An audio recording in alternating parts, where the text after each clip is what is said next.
Jamaat Islami, SDPI ഈ വിഭാഗങ്ങളോട്, ഈ സംഘടനകളോട് അല്ലെങ്കിൽ ലീഗിൻ്റെ ഒരു സമീപനം എന്താണ്? ഈ മുസ്ലിം സമുദായത്തിൻ്റെ ഉള്ളിൽ നിന്നുള്ള ചില തീവ്രവാദപരമായ സമീപനങ്ങൾ ശക്തിയുക്തം ചെറുക്കപ്പെടേണ്ടതില്ലേ? അതിന് ഈ പ്രസ്ഥാനങ്ങളുടെ ഒരു രാഷ്ട്രീയത്തെ എങ്ങനെയാണ് ലീഗ് കാണുന്നത്? അതെ, ഇപ്പോൾ ജമാഅത്ത് ഇസ്ലാമിയുമായി ഉള്ള ലീഗിൻ്റെ ബന്ധം എന്നുള്ളത് ഇപ്പോൾ തുടങ്ങിയതല്ല. അതായത് ഞങ്ങൾ ശിഹാബ് കാലം തൊട്ട് തന്നെ മുസ്ലിം കോഴിക്കോട് കേന്ദ്രീകരിച്ചുകൊണ്ട് സൗഹൃദ വേദി, നിങ്ങളൊക്കെ കാണുന്നുണ്ടാവും, സൗഹൃദ വേദി രൂപീകരിച്ചിട്ടുണ്ടായിരുന്നു. അത് മുസ്ലിംകളിലെ തന്നെ എല്ലാ വിഭാഗങ്ങളെയും യോജിപ്പിച്ചുകൊണ്ടുള്ള ഒരു മുന്നേറ്റമാണ്. അതങ്ങനെ തുടർന്ന് വരുന്നുണ്ട്.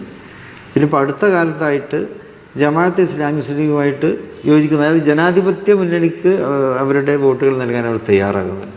അതിനെ നമുക്ക് നിഷേധിക്കേണ്ട കാര്യമില്ലല്ലോ. ഒരു ഘട്ടത്തിൽ ജമാഅത്ത് ഇസ്ലാമിയോടും പോപ്പുലർ ഫ്രണ്ടിനോടും ഒക്കെ മുസ്ലിം ലീഗ് തന്നെ ഒരു മൃദു സമീപനം സ്വീകരിച്ചു എന്ന് പലർക്കും അഭിപ്രായമുണ്ടായിരുന്നു. അപ്പോൾ ഇടയ്ക്ക് ഇപ്പം മതപരമായ കാര്യങ്ങളെക്കുറിച്ചാണെങ്കിൽ പോലും ജമാഅത്ത് ഇസ്ലാമിയുമായിട്ട് ചർച്ച നടത്തുകയും ഒക്കെ ഉണ്ടായി. പിന്നീട് ആക്ഷേപങ്ങൾ വന്നപ്പോഴാണ് അതിനകത്തുനിന്ന് പിന്മാറിയത്. ഇനി അങ്ങോട്ട് അങ്ങനെ ഒരു സമീപനമായിരിക്കില്ല. തീവ്രവാദ ഭീകരവാദ പ്രസ്ഥാനവുമായിക്കൊണ്ട് ആര് മുന്നോട്ട് വന്നാലും അവരെ എതിർക്കുന്ന നിലപാടാണ് എന്നും മുസ്ലിം ലീഗിന് ഉള്ളത്. പഞ്ചായത്ത് തെരഞ്ഞെടുപ്പ് വരികയാണ്. ഈ പഞ്ചായത്ത് തെരഞ്ഞെടുപ്പിൽ ജമാഅത്ത് ഇസ്ലാമി മത്സരിക്കും എന്നൊക്കെ പറഞ്ഞിട്ടുണ്ട്. എന്തെങ്കിലും ചലനം പഞ്ചായത്ത് തെരഞ്ഞെടുപ്പിൽ ഈ പറഞ്ഞ സംഘടനകൾക്ക് ഉണ്ടാക്കാൻ കഴിയും എന്ന് തോന്നുന്നുണ്ടോ? അല്ല, ഒരു കാലത്ത് അവർ തെരഞ്ഞെടുപ്പിനെ നിൽക്കുന്നത് തന്നെ അവർക്ക് പാടില്ല എന്ന ഒരു വിശ്വാസമായിരുന്നു അവർക്കുണ്ടായിരുന്നു. ഇത് മാറ്റി അവരിന്ന് രാഷ്ട്രീയമായി ഇറങ്ങിത്തിരിച്ചു. പക്ഷേ ആളുകൾക്ക് തീർച്ചയായിട്ടും അവർ രാഷ്ട്രീയത്തിൽ ഇറങ്ങിത്തിരിച്ചാൽ അവർക്ക് സ്വാധീനം ഉണ്ടാവുകയില്ല എന്നതാണ് ഞങ്ങളുടെ അഭിപ്രായം. സ്വാതന്ത്ര്യ സമരകാലം മുതൽ ഇന്ത്യയിൽ മുസ്ലിം കമ്മ്യൂണിറ്റിയെ പഴപ്പിക്കാൻ നടന്ന കുറെ ആളുകളുണ്ട്. ഇപ്പൊ ഇന്ത്യയിൽ മരിച്ചുപോയാൽ അതൊരു അനിസ്ലാമിക രാജ്യത്ത് കടന്നിട്ട് ഞാൻ മരിക്കേണ്ടി വരുമെന്ന് കരുതി പാകിസ്ഥാനിലേക്ക് പോയ ആളാണ് മൗലാന മൗദൂദി. ആ മൗദൂദിയുടെ വിശുദ്ധമാക്കുന്ന ഒരു തീവ്രവാദ വിരുദ്ധ സമീപനത്തോട് യോജിക്കുന്ന ഒരാളല്ല ഞാൻ വ്യക്തിപരമായി. അത് തുറന്നു കാണിക്കാതെ നിങ്ങൾ നടത്തുന്ന ഒരു സൗഹൃദവും സത്യസന്ധമാവില്ല എന്ന അഭിപ്രായം എനിക്കുണ്ട്. അത് ഇസ്ലാമിക വിരുദ്ധമെന്നല്ല, മനുഷ്യത്വ വിരുദ്ധമാണ്. ലോകത്തിലെ മനുഷ്യത്വ വിരുദ്ധമാണ്. ഒരു ഭാഗത്ത് ഇത്തരത്തിലുള്ള അനിസ്ലാമികമായ പ്രവണതകളെ ഇസ്ലാമീകരിക്കാനുള്ള പുതിയ കാലത്തെ സംജ്ഞകളെ മുഴുവൻ എതിർക്കപ്പെടേണ്ടതുണ്ട്. IS എന്നതിന്റെ നിർവചനം എന്താണ്? ഇസ്ലാമിക് സ്റ്റേറ്റ് എന്നാണ്. എന്ന് വെച്ചാൽ ഇസ്ലാമിക ഭരണകൂടമാണ്. അത് തന്നെയല്ലേ മൗലാന മൗദൂദി സാഹിബ് പറഞ്ഞത്? മതരാഷ്ട്രവാദം എന്നത്, ഇസ്ലാമിക രാഷ്ട്രം എന്ന് പറയുന്നത്, ഈമാൻ പൂർത്തിയാവണമെങ്കിൽ, ഇസ്ലാം കാര്യങ്ങൾ പൂർത്തിയാവണമെങ്കിൽ, ഇവിടെ മരിച്ചുപോയാൽ സ്വർഗത്തിലെത്തണമെങ്കിൽ ഇസ്ലാമിക രാഷ്ട്രം ഉണ്ടായാലേ പറ്റൂ എന്ന് പറഞ്ഞത് ആരാണ്? ഞാൻ ബഹുമാന്യനായ മുഖ്യമന്ത്രിയോട് പറഞ്ഞു, സൗദി അറേബ്യയിലെ പാഠപുസ്തകങ്ങളിൽ നിന്നും ലൈബ്രറികളിൽ നിന്നും എടുത്തു കളയപ്പെടുന്ന പുസ്തകങ്ങളുണ്ട്. വ്യാപകമാണ്. മൗലാന മൗദൂദിയുടെ പുസ്തകങ്ങൾ സൗദിയിലെ എല്ലാ ലൈബ്രറികളിൽ നിന്നും എടുത്തു കളഞ്ഞു, എല്ലാ പാഠശാലകളിൽ നിന്നും എടുത്തു കളഞ്ഞു. കേരളത്തിൽ യഥേഷ്ടം വിൽക്കപ്പെടുകയാണ്. ഞാനിപ്പോ ഒരു പുസ്തകം പരിഭാഷപ്പെടുത്തിയിട്ടുണ്ട്. അത് കാണേണ്ട കേൾക്കേണ്ട പുസ്തകമാണ്. കേരളത്തിൽ ഇന്ന് വരെ അത് പരിഭാഷപ്പെടുത്തിയിട്ടില്ല, മലയാളത്തിൽ ഇറങ്ങിയിട്ടില്ല. ഉറുദു പുസ്തകമാണ്, പാകിസ്ഥാനിൽ നിന്ന് വരുത്തിച്ചതാണ്. എന്താ പുസ്തകം എന്ന് വെച്ചാൽ മൗദൂദി സാഹിബ് എഴുതിയ പുസ്തകമാണ്. മുർത്തത്തിനെ വധിക്കണം എന്ന് പറയുന്ന ഒരു പുസ്തകമുണ്ട്. ഞാനത് ഏതായാലും ഇവിടെ അത് ഇറക്കണില്ല. കാരണം എന്താണ്, പൈസ ഇല്ലാഞ്ഞിട്ടാണെന്ന് എനിക്കറിയില്ല. ഞാനത് ഇറക്കാൻ പോവാണ്. ഞാനതിന്റെ പരിഭാഷ മുഴുവൻ പൂർത്തീകരിച്ചു. അത് ഇറങ്ങേണ്ടത് ആവശ്യമുണ്ട്. എവിടെയാണ് IS എന്ന് പറയുന്നത് കോൺസെൻട്രേറ്റ് ചെയ്ത പോയിന്റ് എന്ന് നിങ്ങൾക്ക് മനസ്സിലാവണമെങ്കിൽ നിങ്ങളത് വായിക്കണം.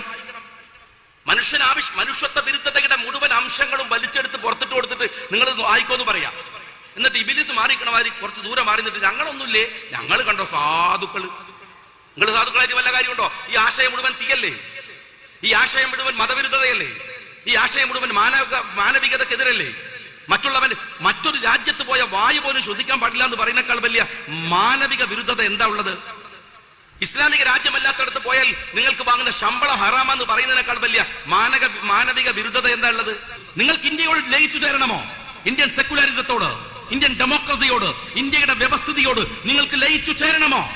ചേരണമെങ്കിൽ നിങ്ങൾ ഒരു രാഷ്ട്രീയ പാർട്ടി ഉണ്ടാക്കിയിട്ടും കാര്യമില്ല.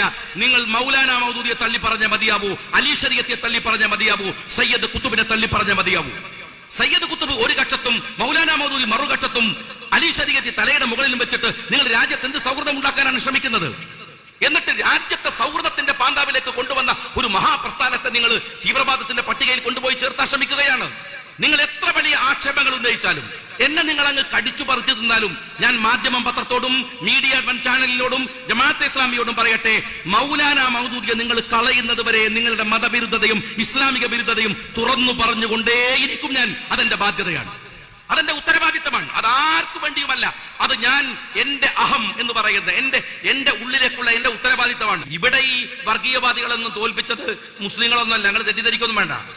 ഇവിടെ RSS അടക്കമുള്ള സംഘപരിവാരത്തെ തോൽപ്പിച്ചത് ഇവിടുത്തെ ഹിന്ദുക്കളാണ്. ഹിന്ദുക്കളുടെ പരിശ്രമമാണ്. അവരാണ് പാറ പോലെ ഉറച്ചു നിന്നത്. അവരാണ് RSSന് സ്പേസ് കൊടുക്കാതിരുന്നത്, RSSന്റെ ഇടം കൊടുക്കാതിരുന്നത്. ജമാഅത്തെ ഇസ്ലാമിയെയും സിമിയെയും NDF-നെയും തോൽപ്പിച്ചത് മുസ്ലിങ്ങളാണെങ്കിൽ RSSനെയും വിശ്വ ഹിന്ദു പരിഷത്തിനെയും തോൽപ്പിച്ചത് ഇവിടുത്തെ ഹിന്ദുക്കളാണ്. ആ ഹിന്ദുക്കളുടെ മനസ്സിനകത്തുള്ള നന്മയുണ്ട്. ആ നന്മ സൗഹൃദത്തിന്റെ നന്മയാണ്. ആ നന്മയെ ചേർത്ത് പിടിക്കണം. അവരും നമ്മളുമൊക്കെ ചേരുന്ന ഒരു നന്മയുടെ ഇന്ത്യയെ രൂപീകരിക്കാൻ നമുക്ക് കഴിയണം. സമാധാനത്തെ കുറിച്ച് സംസാരിക്കുമ്പോൾ നമ്മൾ ആലോചിക്കേണ്ട ഒരു കാര്യം, സമാധാനം ഭ്രംശിക്കാൻ വരുന്നവരെ കൂടെ നമ്മൾ തിരിച്ചറിഞ്ഞ് സമൂഹത്തോട് പറയണം, ഇത് ഞങ്ങളല്ല കേട്ടോ, ഇത് ഞങ്ങളല്ല. ഇവരീ പറയുന്ന ദീൻ ഞങ്ങൾ പറയുന്ന ദീനല്ല. ഇവരീ ദീനിനെ വികലപ്പെടുത്താൻ വന്നവരാണ്, ഇതിനെ അപായപ്പെടുത്താൻ വന്നവരാണ്, ഇതിന്റെ സത്യസന്ധതയെ കളയാൻ വന്നവരാണ് എന്ന് തുറന്നു പറഞ്ഞുകൊണ്ട്, നേരു പറയാതെ എന്ന് മറച്ചു വെക്കുന്നത് കാപട്യമാണ്, മുനാഫിക്ക് തരമാണ്.